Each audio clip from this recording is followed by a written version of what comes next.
you released the Mayweather audio. And, you know, like you talked about the whole Nicki Minaj situation, there was a little bit of a backlash over that. Yep. How do you feel now about releasing that audio? Still 50-50, man. You know what I'm saying? Like, you know, like I said before, I'm a journalist. My job is to entertain on that radio. I love to bring context to content that's out there. Because I remember sitting back watching, I think it was Highly Questionable. It was something on ESPN, either First Take or Highly Questionable, and Nelly said something to the effect of, you know, it's hard to communicate with Mayweather. It's hard to communicate with somebody who's only got a 6th grade education or that's not educated. And I didn't quite understand that shot.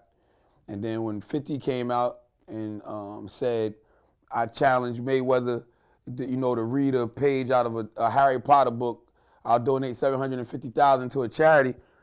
I thought it was funny, but I was like, would Floyd really can't read? Like, I wanted to know. And then when Jimmy Kimmel said, yo, he told 50, I want him to come on the show and do it.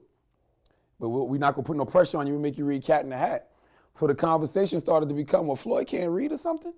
So I remember my board op, who works at the radio station, he was like, yo, you know, when Floyd came here, he had to read drops. I'm like, what?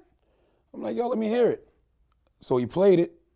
My first reaction wasn't, oh shit, I'm gonna slander Floyd, oh shit, we gonna get at Floyd. My first reaction was, we gotta let listeners hear this. That was my only train of thought. I was thinking on a strictly entertainment level, you know? I want to let the listeners hear this. Since everybody wants to know if Floyd can read or not, let's let them hear it for themselves. And, you know, I felt like with anything else you do, some people really, really enjoyed it and were entertained by it. Some people hated it. What pissed me off was, man, all of these fake self-righteous people who would say things like, it was so painful to listen to. Yeah, but you'll sit there and watch motherfucking ISIS behead people. You'll go to World Star and watch people get beat up. You'll motherfucking look at the cops shooting, you know, people in St. Louis over and over again. But listening to Floyd Mayweather attempt to read was painful. Really? Get the fuck out of here, man. Get the fuck out of here. Get the fuck out of here with that fake self-righteous shit. But like I said, man, it's 50-50, you know? Sometimes I feel bad I did it. Sometimes I don't, but you can't really live with regret. And the only time I feel bad that I did it is when people bring up the fact of there really are illiterate people out here and people struggling to read, because I don't think Floyd Mayweather is illiterate. I just think he has a problem with fluency, meaning that the words look like one big run-on sentence to him, that's all. I think he can see the words, but he can't see commas and periods. He just don't know where to stop and where to start. And that's the only time it bothers me, when I stop and think, yo, these kids out there really dealing with illiteracy. But when you listen to the audio, if you go back and listen to when I played that shit, I wasn't clowning the motherfucker. I played it and I asked the question, do y'all think he can read? That's it. That's it. I didn't clown him about it, but I guess I could have been a little bit more sensitive towards those who are actually dealing with illiteracy. Well, you know, we had Lord Jamar on the show. We talked about this, and he said what would be dope was if Mayweather, you know, when Mayweather's style goes and hires like a Harvard professor and, you know, goes on like an intensive, you know, 1-month reading course with him and comes out and perfectly reads and, you know, does it big.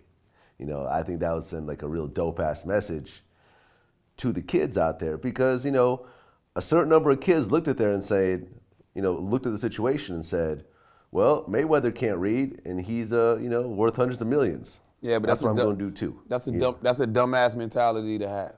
And the reason that's a dumbass mentality to have is because even though Mayweather can't read, you know, you don't possess the gift that Floyd Mayweather does, and that gift is being the greatest defensive fighter that the world has ever motherfucking seen. I've never seen a better defensive fighter than Floyd Mayweather. You literally can't hit the motherfucker. I truly believe that if somebody was to pull out a gun and shoot at Mayweather, he could dodge at least one bullet. He ain't gonna avoid no chopper action. You know what I'm saying? But that one bullet, he'll dodge that motherfucker like Neo in the Matrix. I truly believe that. And you dumbass kids, if you don't possess a gift like that, you're not gonna make $100 million. Yes, you may not need to know how to read when you possess that type of gift that Floyd Mayweather has. So don't be a dumbass kid and think that just because Floyd Mayweather can't read, and you don't have to know how to read either, and you can go on to make hundreds of millions of dollars, because you won't if you don't have an amazing gift like Floyd Mayweather has. Floyd Mayweather is one of those 1 in 300 billion type people, okay? That's just something different. So he may not possess the gift of reading, but he possesses a gift that, you can't learn. You're either born with that or you're not. Word. We actually just interviewed Brian Pumper, and Brian had a conversation with Floyd, and Floyd, I guess there was the stigma that fighters shouldn't be having sex, before their fights. But he told Brian that he has sex every time, before every fight. And he even said that, if he wasn't in a boxing, that he would be dominating porn. Damn. Well, I can see why Floyd Mayweather would fuck before every fight, because, people think fucking makes you tired, but it actually gets you kind of loose. You know what I'm saying? It makes you loose. And Floyd Mayweather don't drink or smoke or nothing, so that's probably his vice. And I mean, shit, it's not like he getting hit, and it's not like he knocking motherfuckers out. So even if it does make you tired and take away your power, Floyd ain't trying to knock you out anyway. Floyd is trying to get points and dance and win those fights, based on decisions. So shit, it don't matter.